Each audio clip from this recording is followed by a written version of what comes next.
Conversando con mi equipo de FS Studio, ellos llegaban a la conclusión de que tenemos muchas vistas en el canal, en nuestros videos, en nuestros podcasts, pero que las personas no se están suscribiendo. Y entonces eso me llevó a pensar y a investigar si eso es lo que ocurre generalmente en YouTube o a otros YouTubers. ¿Y cuál es mi sorpresa? Que dicen que las personas ven videos y solamente se suscribe alrededor de un 30-35%.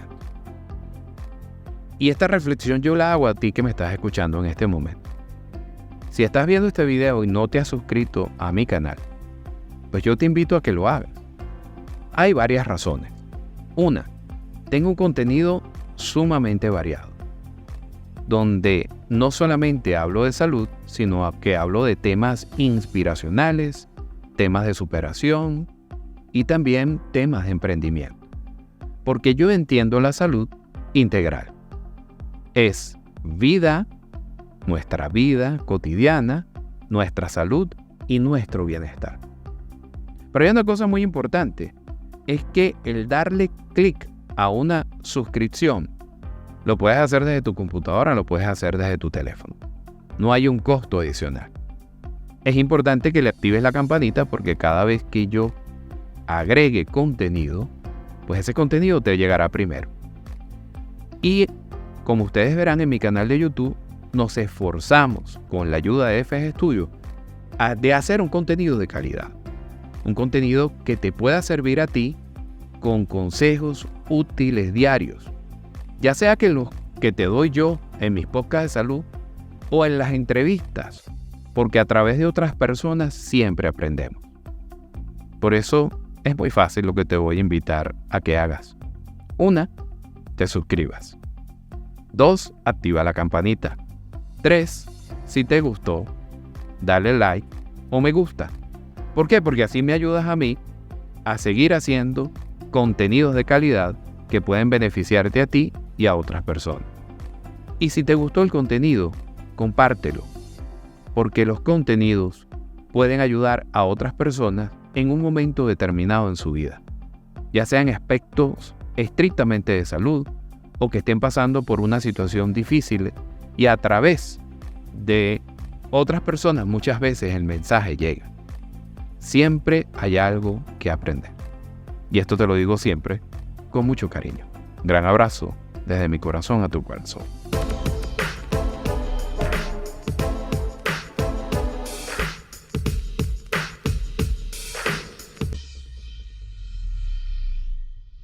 Bienvenidos a mi podcast, conversando de todo con el Dr. José Manuel Rizo, hoy con un invitado muy especial, Moisés Llanes, quien emigró de Venezuela, estuvo en Perú un tiempo, ha estudiado muchísimas cosas, es un artista, como él se define, del estilo breaking, pero también es barista y bartender.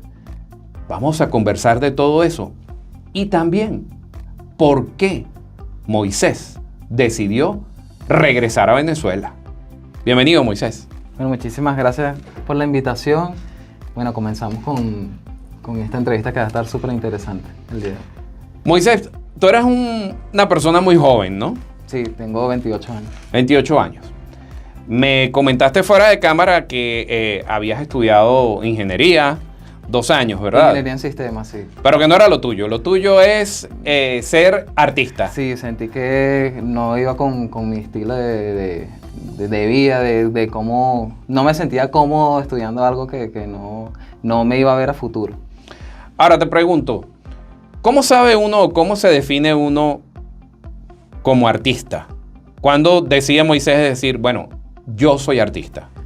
Bueno, cuando incluso estaba estudiando ingeniería en sistemas, ya había comenzado a trabajar en el ámbito gastronómico. Estaba trabajando con una empresa de festejos y me contrataban como mesonero. Claro, estoy comentando esto que eran no sé cuántos mesoneros, 30, y era como para servir cosas, como quien dice, sencillas, como llevar una bandeja también, y desde ahí yo dije, oye, siento que como que engranó más en esto que en lo que estaba estudiando, ¿no? Como el servicio al cliente, Claro. básicamente, Totalmente. ¿no? Ahora, ¿y lo del breaking cuándo surge?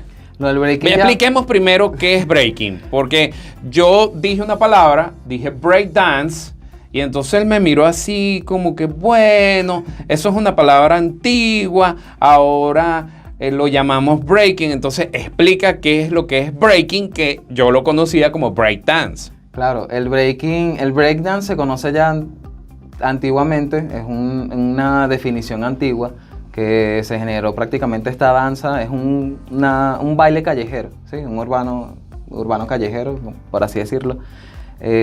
Forma parte de una cultura hip hop que engloba 4 elementos que son el graffiti, el rap, el DJ y nosotros que somos los bailarines como tal representando en la danza como tal, estos 4 elementos. El breaking forma a ser parte, actualmente se le quitó esa característica o esa definición del breakdance porque muchas personas no se sintieron cómodas de que sea como un breakdance, porque ya actualmente es como una danza, ¿sabes? Siempre formó parte de una danza. O sea, no es literal que estás rompiendo el baile como tal. Exactamente, pero se quitó el dance y se colocó el gerundio como tal breaking, como para darle una definición como más concreta, porque ya de por sí es una danza, es un estilo de baile urbano, que igual tienes que escuchar la música, tienes que ir tocar ciertos tiempos del breakbeat, que son los estilos los géneros musicales que escuchamos, para poder hacer énfasis en esta. ¿Y cuándo comienzas a bailar breaking? Bueno, desde pequeño ya siempre me ha gustado bailar, desde que estaba pequeño. Incluso mi hermano hacía fiestas en la casa y yo era el que salía a bailar con toda salsa, cualquier tipo de cosa, con mi pijama y todo, sin miedo al éxito, como quien dice. Y siempre me gustó la danza. Incluso cuando estaba en el recreo del colegio me gustó siempre hacer como vuelta canela, hacía estrellas, ¿sabes? Cosas de uno estando más chamo. Y comencé a bailar ya a los 14 años, tengo ya aproximadamente 14 años bailando como profesionalmente.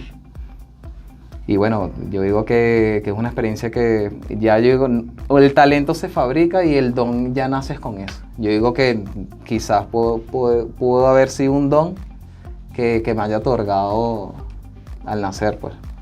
Yo siempre digo que el talento tiene que venir acompañado con la disciplina. Claro, totalmente. Porque si no hay disciplina, entonces pues no funciona. Yo tengo unos ejemplos muy claritos. A la gente me va a entender muy bien. Ustedes tienen Cristiano Ronaldo, tienen Messi y tienen Neymar. Cristiano Ronaldo tiene talento, sí, pero disciplina a rabiar. Messi tiene muchísimo talento, pero también tiene disciplina. Neymar tiene extraordinario talento, pero de disciplina nada, lo que le gusta es la juerga. Según dicen los periodistas deportivos, que me perdone Neymar, ¿no? Entonces siempre en la vida para ser exitoso se requiere perseverancia, claro, y también disciplina. Disciplina, totalmente. Ven acá, ¿y cómo decide alguien como tú ser bartender, por ejemplo? Porque cuando uno piensa en un bartender, piensa en fiesta, piensa en música alta, sitios nocturnos, chicas, claro, hermosas o chicos hermosos, dependiendo del gusto de cada quien, claro, ¿no? En eso es lo que uno piensa, ¿no? ¿Y cuál es la magia del bartender entonces? Bueno, la magia del bartender la puedo definir, o sea, en mi criterio como tal, de cómo llegó a mi persona, fue desde el mismo campo de que ya comenzaba a integrarme en este campo gastronómico, ¿no? Teniendo experiencia como mesonero, me tocó una experiencia me contrataron un día, la misma agencia de festejo, me contrata como para servir tragos en una fiesta. Y me pregunta, Moisés, ¿tú sabes servir tragos? Y yo, sí, bueno, de qué sé, pues, yo pensaba que era un refresco, una cuestión. Eso es muy típico de todos los venezolanos. Usted diga siempre que sí. Después en el camino vemos si resolvemos. Exacto, ¿Ah? Sí, y así pasó, literal fue así. Y entonces, bueno, llega la oportunidad de ese evento, le digo que sí, bueno, uno siempre está dispuesto a aprender algo nuevo, ¿sabes? Entonces, bueno, le digo que sí, llega el momento del evento, una quinta fenomenal, invitados, la instalado, colocaron una barra, la misma casa tenía barra y todo, las bebidas, todo refresco, botellas de vino, ron, ginebra, vodka, bueno, de todo, cerveza. Y se nos acerca una señora y me pregunta, yo estaba trabajando con mi hermano, incluso, y nos dice, disculpe, para un tinto verano. Y me quedé así, y mi hermano se me queda mirando también, tinto verano, ¿qué es eso? Y yo así como, yo no sé qué, era comenzando a servir refresco, ¿no? Esta gente, refresco y agua y cerveza, él era destapar la botella y entregársela al cliente o a la persona invitada. Cuando la señora ve que como que estamos hablando mucho, no le estamos prestando atención, disculpa, el tinto verano, nos hacemos los locos, mi hermana y yo, no, sí, ya se lo traemos. Nosotros buscando y no teníamos ni siquiera teléfono inteligente en esa época, no existía. O sea, estaban como llegando al mercado, pero todavía no tenía esa disposición a la mano. Y la misma señora me dice, chico, pero agarra una copa, eso es hielo, echas vino y un poquito de CB, ¿no? O chinoto. Y, sí, lo que pasa es que, bueno, estábamos ocupados, o sea, claro, haciéndome el loco, pero apenado totalmente. Y ahí yo dije, no, mira, ¿sabes qué? Yo voy a especializarme en esto. Aparte de que ya había como visto una inducción leve de lo que es la coctelería, ciertos cócteles, ciertos tragos. Pero desde ese día yo dije, no, mira, esto más nunca me vuelve a pasar.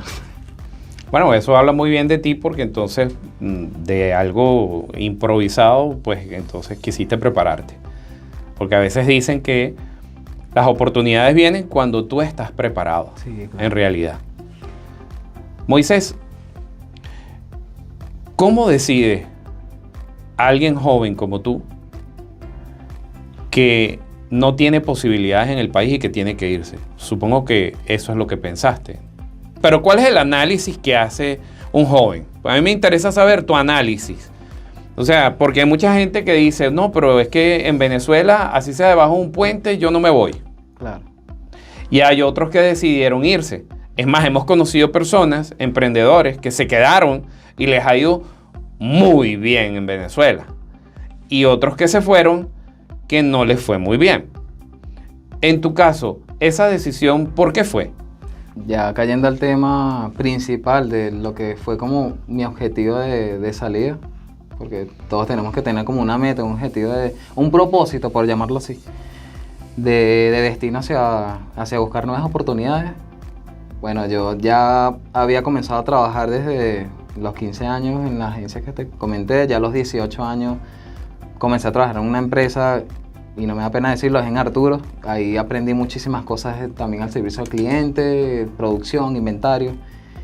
Pero ya llegó un punto en el que, bueno, Venezuela ya estaba atravesando una situación. ¿Qué año estamos hablando allí? Del 2016 aproximadamente. Ya había estudiado, ya había hecho el curso de bartender, porque ya me había salido de la universidad. Que ver en las noches que mi mamá llegaba sin tener nada que comer, eso me partía el alma totalmente. A pesar de que, bueno, yo era un chico de 19 años, 18, ya casi cumpliendo los 19, porque emigré a los 20.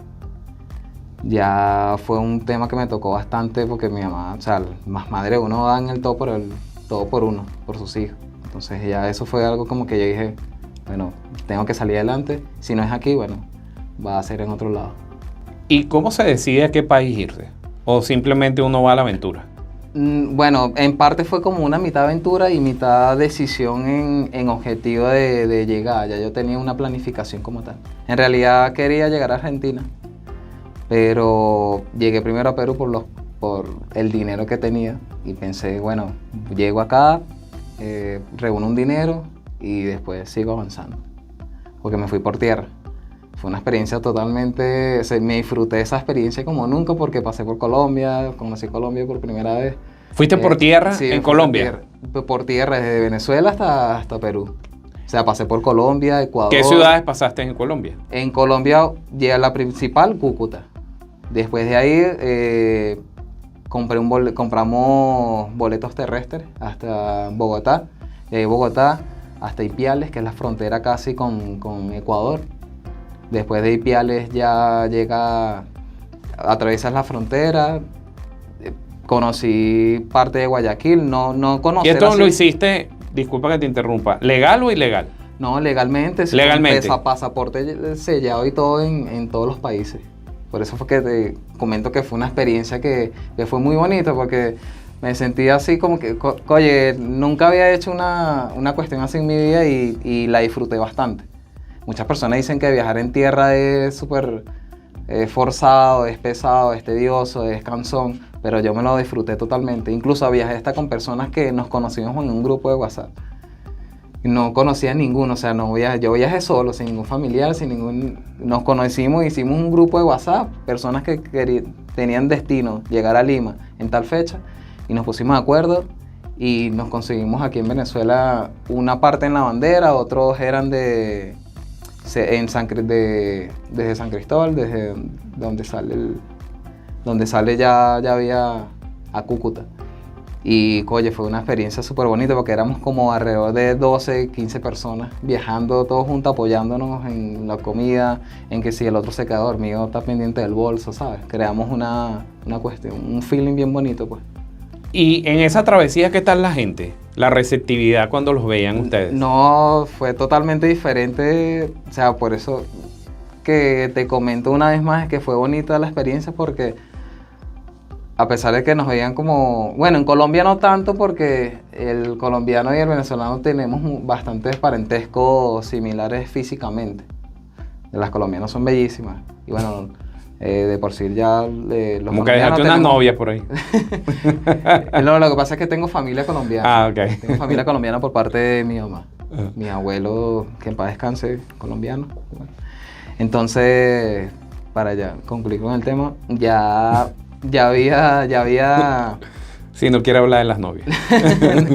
No, por los momentos no. Ya había conocido parte de lo que es esa experiencia como tal, viviéndola en carne propia, porque había visto ya videos de cómo se viajaba, viendo rutas, pero la experiencia como tal en cuestión de receptividad fue buenísima. Y cuando llegas a Ecuador, ¿qué pasa? Porque bueno, Colombia ya te puedes sentir, tienes familia colombiana, claro. Te sientes como si estás en casa, obviamente, claro. Por lo que acabas de decir, pero ya cuando pasas a Ecuador, ¿qué pasa? Ya cuando llego a Ecuador, bueno, me sentí así como en una órbita bien diferente. Se siente la vibración. Yo soy el tipo de persona que cree mucho en las energías, en las vibras de... ¿Y qué vibración tenían los ecuatorianos? Sí, bueno, fue una experiencia rara, pero porque la estaba experimentando por primera vez. Ajá. Entonces siempre hay como unas consecuencias ahí. No fue un choque que me sentí así, no, mira que me quiero regresar, no. ¿Pero qué te pasó? La estadía ahí en Ecuador fue súper corta, porque se atraviesa prácticamente en un día y medio, casi 2 días como máximo. Desde Ecuador a llegar a frontera con Perú. Se pasa súper rápido. Y no vi tanto choque así en la cuestión de mira, esta persona me trató mal o algo así, no, nada por el estilo, pero sí fue como que como fue la época que mayormente muchos venezolanos también tomaron partido de Venezuela, se quedaban así como que cuando compras los boletos hacia otra ruta, siempre se quedaban como sorprendidos, como que, ¿para dónde va este poco de gente, sabes? Y que llegábamos nosotros, 12, 15 personas, compraba el boleto para cierta ruta, porque hacíamos escala, no viajamos tan directo porque se hacía más pesado el viaje. Pero sí, se quedaban como sorprendidos, se quedaban como que... Pero no fue ningún trato así, como... Eso fue lo que mi perspectiva de vibración, lo sentí así como tan así como en la incógnita, pero sospechando oye, en realidad en Venezuela está porque veían grupos grandes, no simplemente éramos nosotros. Habían otras personas que también llegaba por lo menos el autobús donde nos bajamos nosotros y al ratico llegaban 2, 3 más y quizás posiblemente habían también venezolanos. Bueno, ¿Y de Ecuador pasaste a dónde? de Ecuador a Perú. ¿Y a qué ciudad llegaste en Perú? La primera que llegas es Chiclayo. Así se llama el... ¿Y es cómo como era un esa distrito. ciudad? Oye, las expectativas son bastante bajas comparado con Colombia, Ecuador y... ¿Por qué? bueno, hasta ¿Qué incluso pasa? Venezuela. Descríbele a todo el mundo la ciudad. A ver. Bueno, quizá para esa gente que está acostumbrada ya a ver ese tipo de paisaje, uno que es más, o sea, está acostumbrado a ver otro tipo de naturaleza alrededor más que todo. Era como, ya comenzabas a ver más parte desértica. Era bastante arena, las calles, algunas eran no tenían ni asfalto. Eran calles de tierra, parecían como si viajaras y no sabes a dónde ibas a llegar, porque eso es lo que veía por la ventana. Que viajaba y yo lo que hacía era cerrar porque no sabía, cerraba la cortina de la ventana porque no sabía a dónde estábamos llegando, hasta llegar al punto hasta el punto final pues del autobús, que era la ruta final, hasta donde uno viajaba, pero el paisaje era totalmente Árido. decepcionante, visualmente, ¿no? Era bastante desértico, ya comenzabas a ver lo que eran las nubes así grises, no había unas nubes como, o sea, no veías un clima como cálido, no veías como que sí, ¿dónde está el sol? ¿En qué mes estamos hablando? Oye, de eso sí no me acuerdo totalmente porque me acuerdo nada más la fecha en la que llegué. ¿Qué A fecha Lima, llegaste? Lima. El pasaporte me lo sellaron el 4 de noviembre. O sea que probablemente estarías pasando por ahí a finales de octubre. Sí, ya estaba viajando. Fue una semana de viaje alrededor. Sí, como 6, 7 días aproximadamente de viaje. Y luego de esa ciudad de Perú, ¿a dónde seguiste? De Chiclayo ya agarramos lo que fue hacia Lima directo. Y cuando llegas a Lima, ¿qué pasa? Bueno, ya totalmente las expectativas visuales fueron diferentes porque ya Lima es como, aparte de que es la capital, ya... ¿Te ya pareció se vio la bonita diferencia. Lima? Sí, ya se vio la diferencia, pero ojo, en la zona en la que llega el transporte terrestre, que llega a una zona que se llama San Isidro, prácticamente toda esa zona, ese distrito es muy grande. Lima se divide por distrito. Entonces Lima es inmenso. Y llegamos, la mayor parte de los autobuses a donde quieras viajar, por ser la capital, está ubicado en esa zona, que se llama San Isidro. Y, oye, esa es una zona que tú llegas y edificios y igual, como prácticamente se parece a Caracas.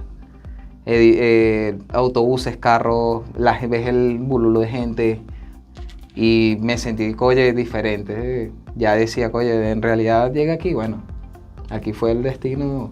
Pero ya una vez de llegar a Lima, en realidad la visión era otra, porque después que nos bajamos, fuimos a un distrito que se llama Villa El Salvador, que ahí fue totalmente, me sentí así, no quería demostrárselo ni siquiera a mis familiares de dónde había llegado, porque la expectativa de llegar a un autobús y después de ahí cambiarme a otra zona, porque era la zona donde habíamos acordado quedarnos todos para pagar menos arriendo, y era es uno de los distritos más baratos en cuestión de arriendo en ¿Qué era? en Una Lima. barriada, por lo que entiendo. No,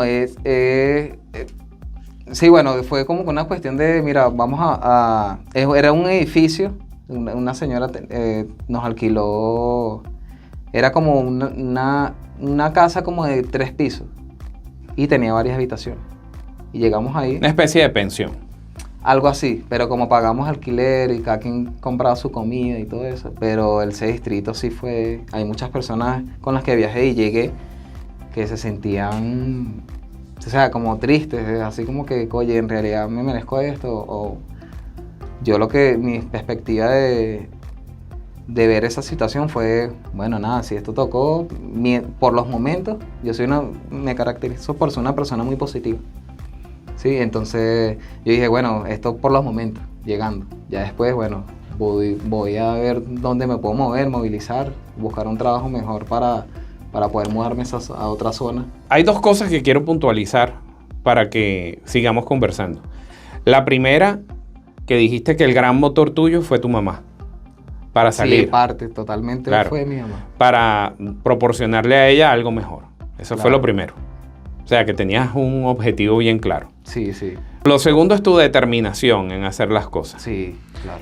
Lo tercero, hay algo que también quiero puntualizar, que dijiste, yo me fui legal.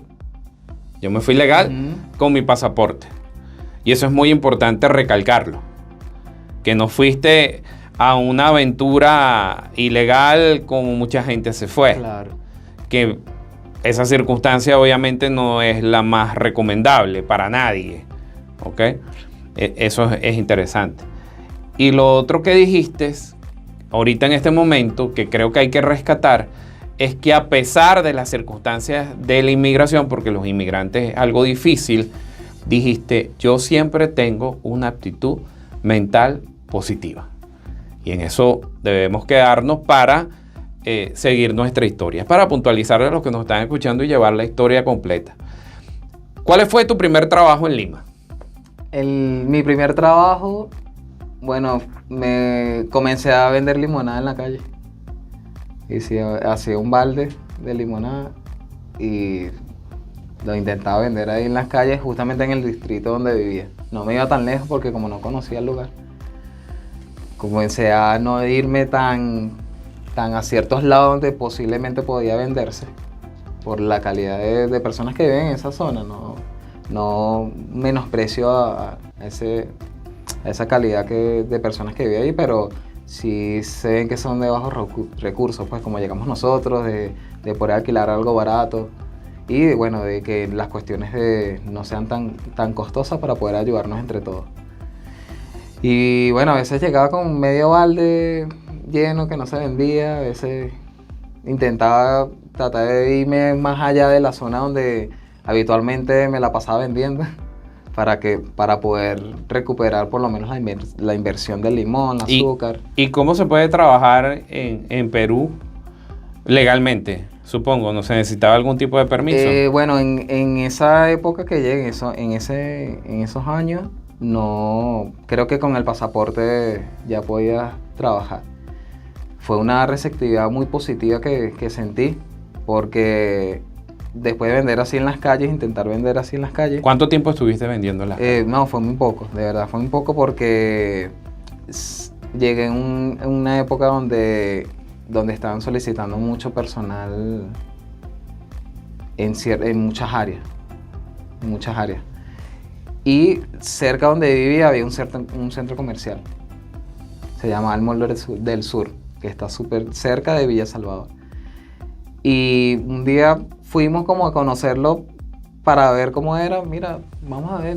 Una señora que ya vivía allá en Lima fue la que nos recibió.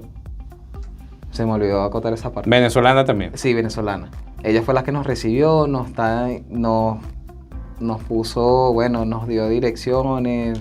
Y llego a ese centro comercial y veo ciertos locales, buenísimo, es grandísimo, bien bonito el centro comercial. Y en una de esas tiendas habían como avisos, se solicita personal de atención al cliente. Y bueno, ya no es de extrañar de que el venezolano tiene bastante carisma. Nunca había trabajado como en esa parte como siendo vendedor, ya había tenido experiencia trabajando en Arturo, atención al cliente, pero la cuestión es diferente porque no tienes un cliente directo, como quien dice cara a cara, que le diga qué cuestión comprar, qué recomendar. Igual me aventuré a esa experiencia y salió buenísimo porque hasta incluso el primer día que preguntamos si necesitan personal, mira, en realidad están necesitando personal. Una chica que trabajaba ahí nos dijo, sí, vénganse mañana, ¿qué tienen? Pasaporte, sí, fotocopia, traigan la fotocopia del pasaporte. Y buenísimo, me acuerdo que trabajé con un amigo que viví, que viajamos juntos y él también se metió a trabajar ahí conmigo en esa tienda. Era una tienda de juguetes. Nada que ver con, ya había salido aquí de Venezuela siendo bartender, ya había hecho el curso y teniendo la experiencia de Arturo, de la agencia de festejo y otros trabajos que, bueno, que igual engloban lo que es la atención al cliente. Entonces yo creo que por eso me aventuré también a lanzarme sin miedo, o sea, me sentí como cómodo, o sea, había algo como dentro de mí que me dijo, oye, Moisés, hazlo porque tú estás capacitado para esto, sin saber ese rubro como tal de poder explicar a la persona, mira, te puedo ofrecer esto, tengo otras opciones dependiendo de tu presupuesto, a qué buscas, qué tipo de niño. ¿Y cuándo llegas a tu área?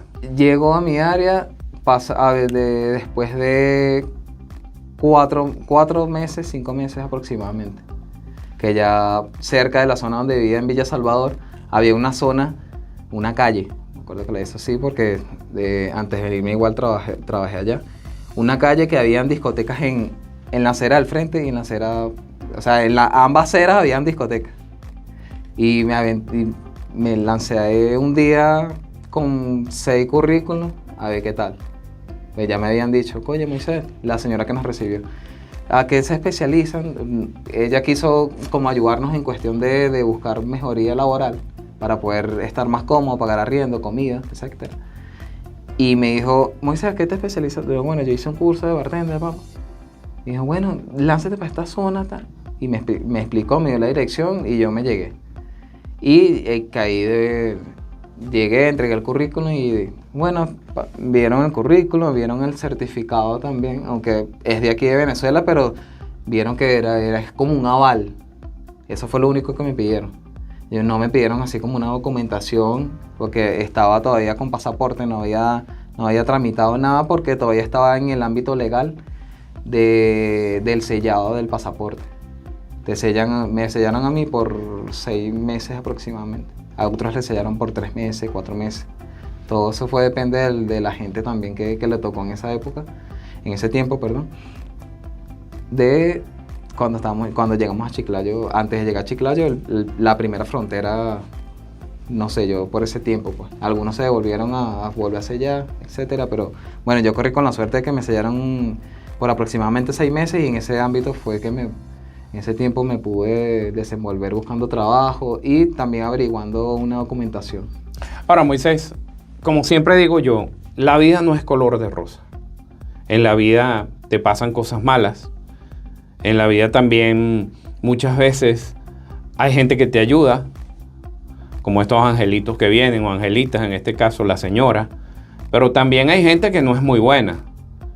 Y las noticias que llegaban también del Perú es que muchas personas, yo diría que reducido grupo, de eso me lo comentarás tú, no querían a los venezolanos. Y ¿cuándo ocurre esto? ¿Cuándo te das cuenta tú, Moisés, que había personas que realmente no querían que los venezolanos estuvieran allá en el Perú? Bueno, esa experiencia ya fue al tener ya un año en Lima y ya haber trabajado en muchos locales. O sea, pasé a trabajar de una discoteca en otra, o sea, dependiendo de cuánto iban a pagar, la noche, todo eso influye bastante. Y cuando comencé a trabajar ya en restaurantes más grandes, más como quien dice, con otra... Mayor nivel. Exacto, con otra calidad al servicio. Ya ahí me di cuenta como al año que, claro, en un año pueden pasar muchas cosas, imagínate, así como llegué yo, pueden haber llegado otra cantidad de venezolanos que, bueno, no tuvieron las mismas intenciones que era la o las mía. Posibilidades también. Claro, pero las posibilidades de poder conseguir alguna documentación. Me acuerdo que hice el papeleo para pedir refugio, pero no salió eso. Y después el gobierno aprobó un PTP, que es un permiso temporal de permanencia. Y bueno, me fui por esa documentación, que salió súper rápido. Después... Claro, pero en realidad, fíjate, y esto valga el comentarlo, ¿no? El gobierno peruano en ese momento, vista la situación, los estaba ayudando, pues, de alguna manera.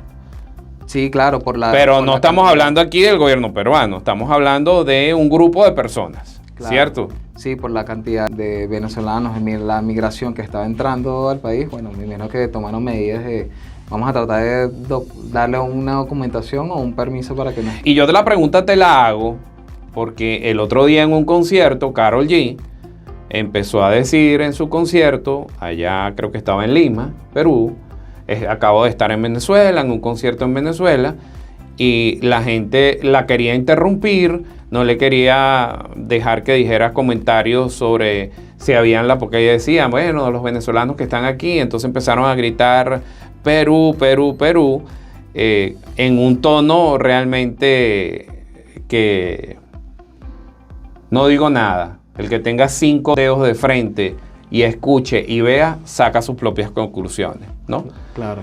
Un espectáculo no de Karol G, sino de los que estaban allí, un cierto grupito de gente, me imagino que no son todos, realmente lamentable. Porque la xenofobia no es buena en ningún país del mundo. Ajá, pero termíname de contar tu historia, porque yo quiero saber qué se siente y cuando tú estás, porque además te pasa en el trabajo, ¿verdad? Sí, me pasaba ya Ajá, en entonces, varias ocasiones. ¿cómo lo sentías? O sea, ¿qué era lo que te hacían? Háblame claro. Bueno, ya yo comencé a como vivir una vibra de no me sentía bien. O sea, veía las diferencias entre algunas personas que ni conocía, que es normal. Andas por la calle, te topas con cualquier tipo de persona. Pero ya veía como que era algo como ya habitual de que hasta incluso en las camionetas, allá se usan bastante los llamados combis, que son como unas camioneticas por puesto. Y comenzaban a hablar de los venezolanos. Y yo estando ahí, ¿sabes? Porque la diferencia se nota entre un venezolano y peruano. Y se expresaban mal. Sí, o algunas veces lo hacían como a propósito. Estaba como atrás de un puesto de una señora mayores y empezaban a hablar, no, que los venezolanos, y ya sabían que yo estaba atrás. O sea, empezaban a especular cosas de nosotros. Como quien dice, por uno pagamos todo. Y diciendo tantas cosas que, bueno, normal. Yo dije, bueno, fue una de las cosas que me aguanté por dentro, como porque estaba ahí, pues, viviendo en ese país. Y aparte de que me especialicé en un área de atención al cliente, también en restaurantes. ¿Pero qué cosas bastante. tan malas decían? Bueno, en un local que trabajé, que ahí duré bastante tiempo, duré como un año, porque era bastante cómodo. Me sentía cómodo con el personal que hacíamos vida ahí. Y también, bueno, el señor que me entrevistó, que me hizo la entrevista, que incluso en la entrevista habían 5 peruanos y el único venezolano era yo. Y entre esos quedó un peruano que incluso comenzó a trabajar una semana, duró como una semana como mucho. Y yo había quedado de segundo, bueno, el ranking que él, no sé cómo estaba evaluando la cuestión, si era por experiencia, si era por carisma, no sé cómo describir ese momento. Pero lo que sí noto es una llamada de él a la semana, porque fue la entrevista, fue la prueba. Y después, Moisés, disculpa, ¿estás interesado te llama de aquí, el restaurante se llama Las Cañitas de Surco? Y yo sí, totalmente, bueno, para que te acerques, para finalizar cosas. Y en ese local viví bastante desagrado de ¿Qué te hacían? Muchas personas peruanas. ¿Qué era lo que te hacían? Bueno, cuando hacían más que todo eventos son tipos de reservaciones que hacían, porque el local no es que se llenaba así drásticamente, que vivíamos en un abollo, no. Se llenaba lo normal en fines de semana, pero algunos días de semana el dueño lo alquilaba para realizar eventos. Y esos tipos de eventos eran mayormente de personas que estaban en un campo militar, porque el dueño venía de ese campo, venía de ese tipo de trabajo, de especialización. Y lo conocía bastante gente. Y en una de esas yo estaba en la barra, normal, trabajando, y se me acerca una persona, ¿tú eres venezolano? Y yo sí. O sea, todo con carisma, ¿sabes? Porque es mi campo, es a lo que me desenvuelvo, a tratar bien a la gente, entregar las cosas con una sonrisa, ser bastante carismático ya lo tenemos de sobra, pero yo creo que con este tipo de profesionalismo se me ha desarrollado muchísimo más. Y me dice, maduro, maduro, maduro, así como que tipo de burla, ¿sabes?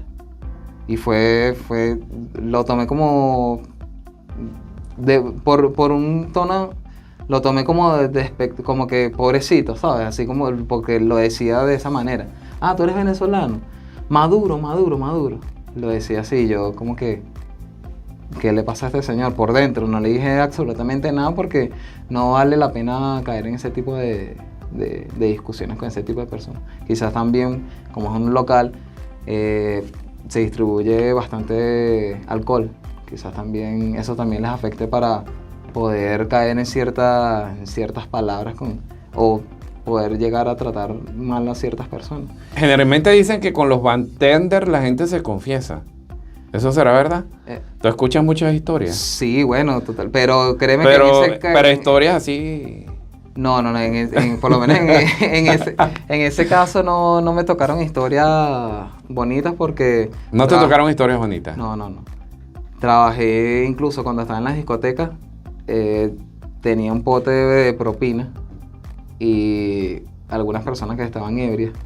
Bueno, la mayoría de personas que asisten a ese discoteca son peruanos. A veces se agarraban el pote, ¿sabes? El pote de las propinas sí, se los llevaban. Agarraban el pote y empezaban a jugar con eso, ¿sabes? Y eso me caía, o sea, me sentía mal por una parte, me molestaba, pues, ¿sabes? Porque eso es algo que forma parte del servicio. Si no quieres dejar nada, si no, normal, yo no le exigía a nadie nada. Pero es como un estándar que se maneja entre cuando se trabaja en ese ámbito de sí, discotecas más que todo. Era como una falta de respeto, pues. Claro, que tocaban el pote, lo hacían como burlándose, ¿sabes? Y en locales, en restaurantes ya de alta gama también viví una experiencia que de verdad esa fue como que una de las que yo digo, oye, sí hasta tuve que salir, tomé un respiro y bueno, adentro seguí trabajando. ¿Qué fue lo que te pasó? Atendimos una mesa, bueno, era un local que trabajé durante 6 meses, porque no soy el tipo de persona, si un lugar me gusta y me siento bien, trato de quedarme ahí por cierto tiempo. Y si tengo disponibilidad de horario, de poder administrarme en otras cosas, porque también estudiaba y bailaba allá. ¿Bailabas en Perú? Sí, también representaba a Venezuela. Fui jurado en un evento, me dieron la oportunidad de ser jurado y competía también en competencias. ¿En qué evento? En Puracalle, es uno de los eventos más grandes. Participé con unos venezolanos también que estaban allá. Y bueno, la experiencia fue muy gratificante, fue chévere representar a Venezuela afuera, fue una de mis experiencias muy bonitas.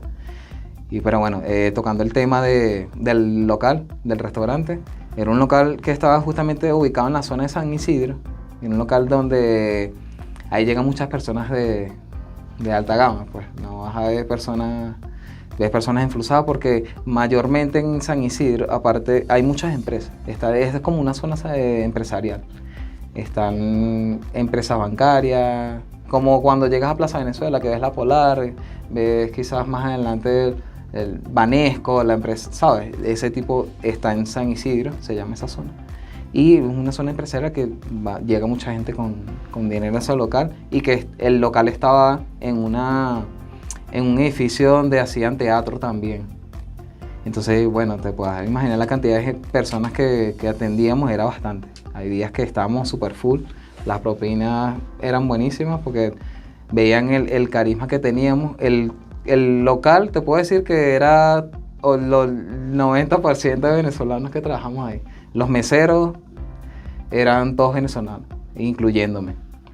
Los de barra, los que hacían batidos o de jugos, coctelería, todo eso. Los chefs eran venezolanos.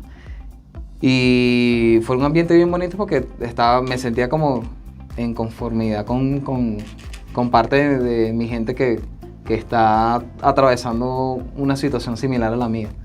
Y bueno, el episodio fue que atendimos una mesa donde eran 4 personas. Sí recuerdo eso porque yo creo que eso se me quedó aquí en la memoria porque fue un episodio feo.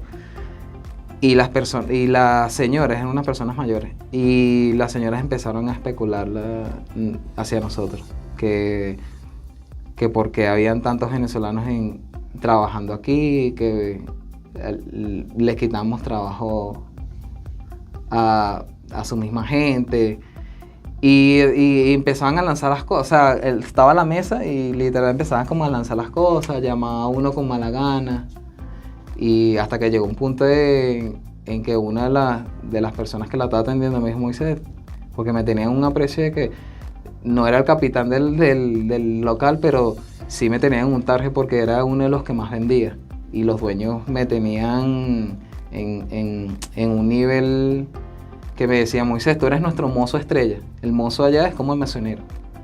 Me decían que yo era uno de los que más vendía, que mi carisma, mi cuestión de cómo trabajo. Y la persona que estaba atendiendo esa mesa me dice: Moisés, lo siento, yo no voy a atender esta mesa, ¿te puedes acercar tú? Y ahí fue cuando yo me acerco y de buenas maneras le comento a las personas, o sea, las personas que estaban en esa mesa, las 4 señoras. Y les comento que había pasado con ese chico. Y de repente una de las señoras vuelve: ¡ay, otro venezolano! No, que ya nosotros nos vamos, que yo no sé. O sea, ni siquiera terminaron de comer, ni siquiera terminaron de tomarse las bebidas. Y eso fue... ¿Qué te sentiste despreciado? Sí, totalmente. Fue algo... Aparte de la experiencia que ya había obtenido en ese país, porque también había ya estudiado barismo. ¿Estudiaste barismo en Perú? Sí, ahí en Lima. Hice un curso profesional de 3 meses. Entonces, por eso que te comentaba anteriormente de que trabajaba, estudiaba y también bailaba. Hacía lo posible por cumplir esas 3... O sea, no me podía levantar y no hacer ni una sola. O sea, trataba de complementar mi día con las 3, porque por lo menos el baile me hacía sentir que me olvidaba de ciertas cosas. Era otro ámbito donde entraba y drenaba muchas cosas que me podían estar pasando en el día, o cosas que extrañaba de aquí de Venezuela. ¿Qué extrañabas de Venezuela? Buena parte de no estar con mis hermanos, de pasar un cumpleaños sin ellos, porque soy trillizo, me pegaba bastante. ¿Qué tan difícil fueron los diciembres? Oye, mira, mi mamá es una persona súper familiar. Me ha inculcado eso siempre, un compartir, estar juntos. Y ese tipo de meses me tocaba bastante fuerte, porque la pasaba con personas que, ya había conocido porque llegué viajando con ellos. De todo el grupo quedé viviendo como con una pareja de músicos. Y alquilamos un departamento, ahí estaba esa pareja y vivía yo en un cuarto aparte. O sea, teníamos cocina, teníamos todo. Y la pasaba con ellos. Ellos invitaban a unos amigos que también llegaron a Lima. Y bueno, tratábamos de hacer el ambiente lo más familiar posible, pero no era lo mismo. Y después que uno pasa esa travesía tuya, que tienes ya años viviendo en un país extranjero, que los dueños de un restaurante te dicen: tú eres el mozo estrella, ¿verdad? El mesonero estrella. Que quiere decir que vas subiendo, vas escalando. Moisés llega un día y dice: me regreso. Sí, bueno. O eso ya lo venías pensando, regresar a Venezuela. Claro, yo ya después de los 2 años de estando allá, de haber estudiado barismo, de haber adquirido bastante conocimiento y experiencia, porque yo siempre digo que nunca terminamos de saber todo, siempre hay algo que el conocimiento está en constante movimiento. Lo que podamos creer que sabemos algo es poco para lo que todavía falta por aprender.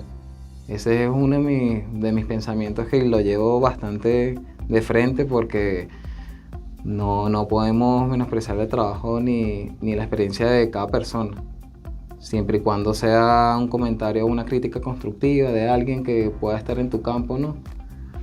Pero nunca terminamos de aprender algo al 100%. O sea, es experiencia de vida desde el primer momento que nacemos, desde aprender a gatear hasta, bueno, que volvemos adultos. Y ya al tener 2 años, vengo de visita a Venezuela. Después de 2 años. ¿Pudiste venir? Sí. Reuní un dinero, trabajando fuertemente. ¿Qué sentiste cuando aterrizaste o te viniste por tierra? No, llegué, tomé un vuelo desde Lima a Bogotá y en Bogotá estaba mi hermana, porque ya había migrado también. Fue la segunda persona de la familia que emigró aparte de mí. Y nos encontramos le planificó todo. Y quiero ir en diciembre, vamos a hacer lo posible. Me acuerdo que me salí de uno de los locales que duré bastante tiempo para venir. Porque obviamente, o sea, todo un local trabaja todo el año. Claro. Y como tenía un cargo ahí también alto, o sea, era prácticamente encargado de lo que era el salón. O sea, movía lo que era la barra y en ciertas ocasiones salía a atender clientes como un mesonero. O sea, cumplía dos rubros al mismo tiempo, aparte de llevar inventario y todo.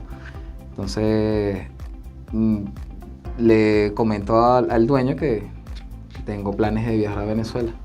Ya tenía 2 años sin ver a mi familia y bueno, reuní un dinero estando ahí. Gracias a ese trabajo me dio la oportunidad también de pagarme los estudios de barismo y de comenzar a estudiar inglés. Pero llegué a poco tiempo en ese estudio. Me vengo a Venezuela desde Lima a Bogotá, que me consigo con mi hermana, y desde Bogotá viajamos en tierra hasta Cúcuta por cuestiones de costo, y desde Cúcuta sí pasamos frontera normal con Venezuela, y en San Cristóbal agarramos un vuelo desde el aeropuerto de La Fría hasta Maiquetía. ¿Qué se siente abrazar a la mamá después de 2 años? Me caí de sorpresa, tengo el video en Instagram, es uno de mis mejores videos que tengo, aparte de que muestro en mis redes cómo bailo, las cosas que hago, pero eso es un video que sin miedo lo vuelvo a ver 1000 veces y 1000 veces se me aguan los ojos, se me eriza la piel de ese momento. Fue una experiencia que, bueno, yo tuve que levantar a mi mamá en una silla porque estábamos en un local y cuando ella me ve yo la tengo que levantar porque se quedó privada, no creía que había llegado. Ella pensaba nada más que había llegado mi hermana, pero no sabía que yo estaba en ese paquete. Fue una experiencia muy bonita. ¿Y cuándo decides que te quieres quedar en Venezuela? Bueno, después de que regresé, vi la situación de Venezuela y dije, oye, todavía me quedan muchas cosas. Todavía no me sentí como, después de toda la experiencia y todas las oportunidades, y sobre todo digo la calidad de vida que tenía allá. Eso sí, no lo voy a negar, la calidad de vida era... Todavía Venezuela está en un desprogreso. Bueno, actualmente faltan muchas cosas, pero tenía una calidad de vida que eso sí no lo discuto porque por lo menos a mi familia aquí no le faltaba nada y a mi persona. En tanto estudio quería seguir estudiando cosas. Claro, ya a veces unas se me escapan del bolsillo porque eran muy costosas. Pero vine nada más de visita a ver también cómo está el panorama de Venezuela y las cosas sí habían cambiado de 2 años en los que me fui, pero solamente un poco. No era una exageración, así que yo digo, mira, voy a perder ese vuelo y ya me quedo aquí definitivamente, ¿sabes? Él tenía ganas, si son ganas es por cuando vienes después de tanto tiempo, ¿sabes? El calor de tu familia, el volverlos a ver, eso no tiene precio. Pero me considero una persona también fuerte en cuestión a eso de que no me amarro a ciertas cosas, no tengo un arraigo a ciertas cosas, un apego, como quien dice, al país porque por un motivo salí. Y quiero que se mantenga desde un principio. ¿Y entonces te regresaste? Claro, porque yo compré un vuelo ida y vuelta. Ok, te regresaste otra vez a Lima. Sí, desde Lima a Bogotá y de Bogotá a Lima ya tenía un vuelo directo. ¿Y cuando llegaste allá, al mismo restaurante o no? No, llegué, ya trabajé en otro, que fue donde fue el episodio de las señoras, las 4 señoras en una mesa. ¿Y en qué momento dices me regreso a Venezuela? Fue en ese mismo año, en diciembre, pero no fue un regreso como... Ya me regresé definitivamente a Venezuela.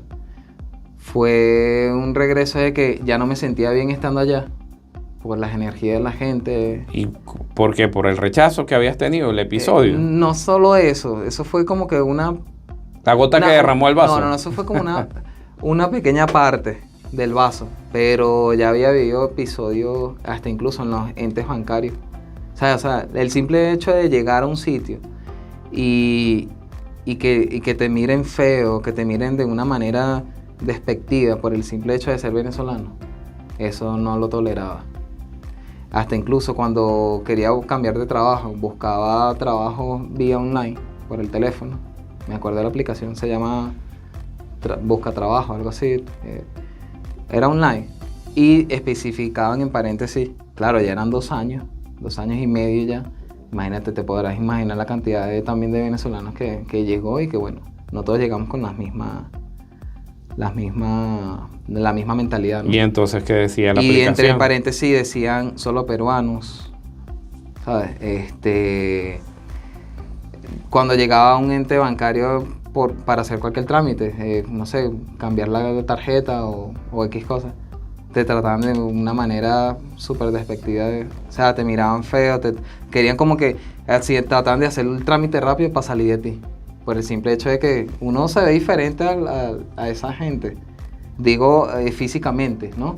Y ya el simple hecho de que tú agarres un ticket y vas a pedir una consulta o algo, ya se quedan como que...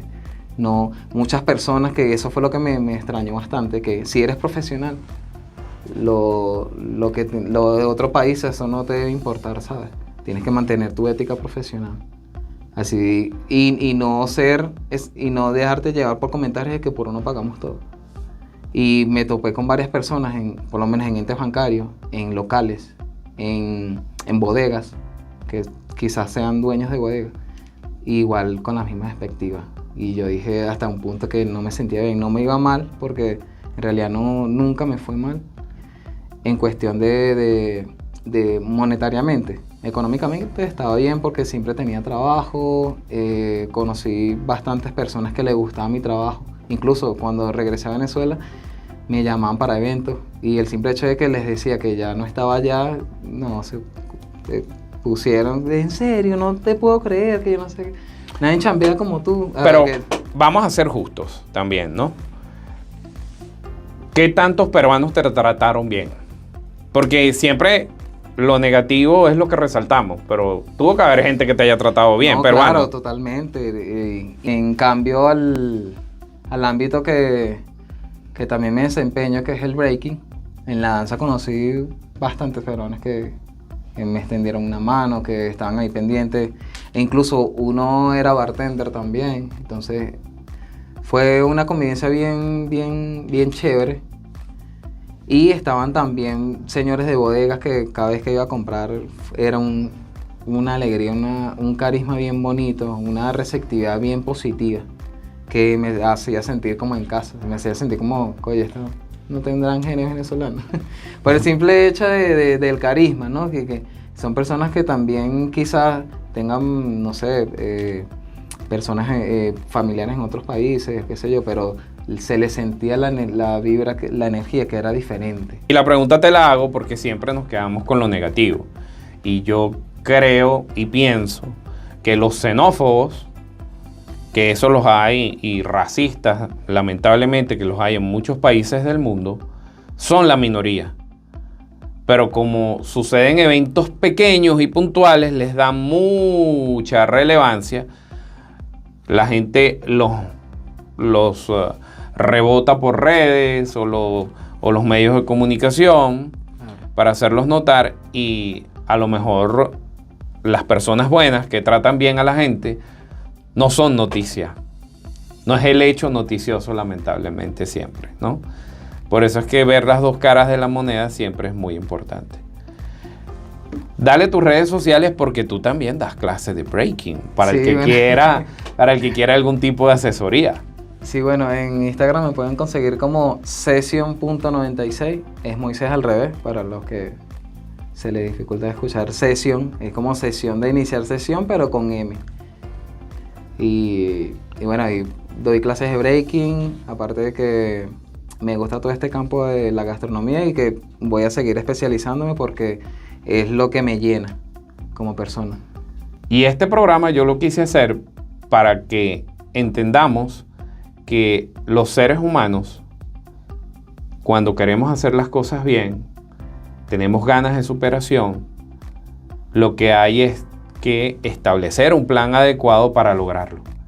Y muchas veces, a todas estas personas que critican a los demás, lo que tienen que hacer es entender que cada ser humano es distinto. Cada ser humano va a construir su propio camino. Hay algunos que lo hacen de buena manera y otros que no lo hacen de buena manera. Y eso es independientemente de la nacionalidad que cada uno de nosotros tenga. Bueno, Moisés, ha sido un placer. Gracias por abrirnos. Gracias a ti por la invitación. Gracias por abrirnos tu corazón y contarnos tu historia. No, Que pues agradecido. sigue caminando, porque eres muy joven. Con gusto, bueno, para adelante como decimos nosotros humildemente. Y a todos ustedes los invito para un próximo episodio de Conversando de Todo, donde descubriremos historias. Y hoy hemos aprendido muchísimas cosas. El trabajo, la determinación, hacer las cosas bien, prepararnos, nos da la oportunidad siempre de tener éxito en lo que hagamos. Y dijo algo al final que me quedó con eso. Uno tiene que ser un vaso vacío, no lleno. Porque en el vaso vacío siempre entran más conocimientos y aprendizaje. Y a diario aprendemos de todos los seres humanos. Lo que tenemos que estar es alerta y abrir el paracaídas de nuestra mente. Y esto te lo digo con mucho cariño. Un gran abrazo desde mi corazón a tu corazón.